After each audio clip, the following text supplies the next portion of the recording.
आज जो मुस्लिम की हालत है वो सबको पता है, सब मोबाइल पर देख रहे हैं, कोई भी गाली बक देता है, कुछ भी कह देता है। और मुस्लिम के साथ हमें अपने गांव को भी कैसे आगे लेके चलना है। जो टॉपिक क्या है, नंबर 1 तो एजुकेशन। दूसरा मुद्दा क्या है, जो फर्जी और जायजी जो मुकदमे हो रहे हैं उनको हम कैसे कम करें, जो हमारे गांव में हो रहे हैं, जिसका बहुत ज़्यादा पैसा मुकदमों में जा रहा है। तीसरा हेल्थ, और चौथा जो है हम अपनी वोट की कीमत कैसे जानें। पहला जो है एजुकेशन, हमें आज से सबको ये एक वो लेना है, मतलब संकल्प कि कम से कम 12th तो हमें अपने बच्चे को कराना ही है, लड़की हो चाहे लड़का हो। ये जो सोच है कि लड़की बाहर जाकर पढ़ के बिगड़ जाएगी, ये बिल्कुल गलत है। मैंने ऐसा भी देखा, जो लड़की अमेरिका में पढ़ रही है, बाहर पढ़ रही है, उनको आज तक किसी ने उनको टच नहीं करा। तो लड़कियों को भी पढ़ाओ, लड़कों को भी पढ़ाओ, कम से कम 12वीं तक पढ़ाओ, जब तक उनको काम पर मत डालो।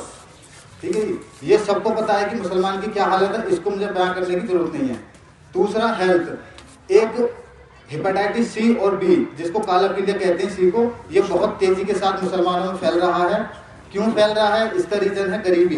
गरीबी क्यों? क्योंकि छोटे डॉक्टर के पास जाते हैं, वो उसी सिरिंज को दोबारा से लगा रहे हैं। कुछ डॉक्टर आज भी इस काम को कर रहे हैं।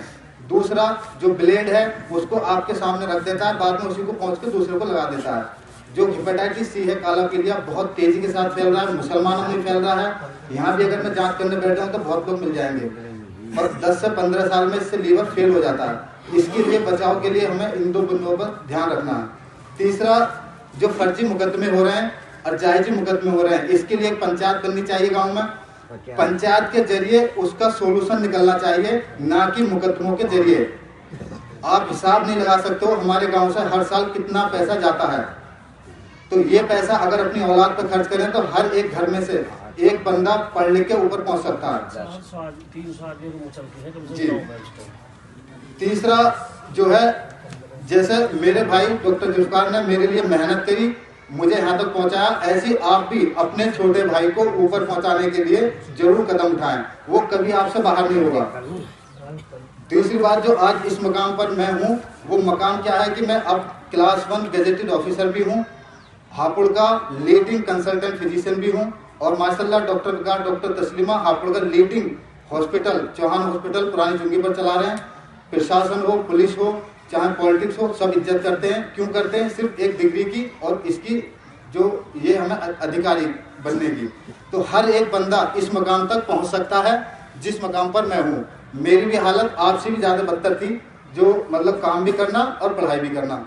तो मैं एक जोश भरना चाह रहा हूँ अपने हर एक भाई को, जो हर एक भाई इस मकाम तक आ सकता है। उसके लिए पैसे की कोई ऐसी जरूरत नहीं है कि पैसा नहीं है हम क्या करें। आजकल सारी नौकरी फ्री, मतलब बिना रिश्वत के मिल रही है। मैं इस बात को क्यों कह रहा हूँ, मैं भी सरकार का एक पार्ट हूँ और कहीं पे भी कोई रिश्वत नहीं चल रही है। जो मेरे पास मेडिकल के लिए आते हैं, 12th हर किसी को करानी है, 12th के बाद उनको एग्जाम तक पहुंचाना, आपके बड़े भाई हो चाहे आपके माँ बाप हो, उनका फर्ज होना चाहिए। तीसरी बात, जो वोट हम उसको दें जो हमारी पहले बात सुने। मैं किसी पार्टी को सपोर्ट नहीं कर रहा हूँ। पूरा गांव मिलकर एक ही कैंडिडेट को वोट डालें जिसको हमें नजर आ रहा है जीत रहा है। जो जीत नहीं रहा उसे वोट ना डालें। जीतने से पहले उसको परखें और उससे लिखवाएं कि हमें एक सरकारी इंटर तक स्कूल चाहिए, सरकारी हॉस्पिटल चाहिए, लिखित में। चौथी बात, अगर हम अरबी में कुरान शरीफ नहीं पढ़ सकते हैं तो हमारे माँ बाप का फर्ज है कि उसको हिंदी में कुरान शरीफ पढ़ाए, और कुरान शरीफ भी मीनिंग वाला होना चाहिए, मतलब वाला। ये जो हम रखते हैं इसका सवाब तो मिलेगा, मगर कोई ऐसा सवाब नहीं है जितना सवाब उसको मतलब वाले से मिलेगा। वो दुनिया में हर गलत काम से बचेगा अगर उसने मतलब वाला कुरान शरीफ पढ़ लिया है। तो अगर आप लोग खरीद सकते हो ठीक है, नहीं तो जितने भी कुरान शरीफ किसी को चाहिए वो आगे हाजी इकराम अली मतलब हमारे घर से ले सकते हैं, उसका कोई पैसा नहीं है।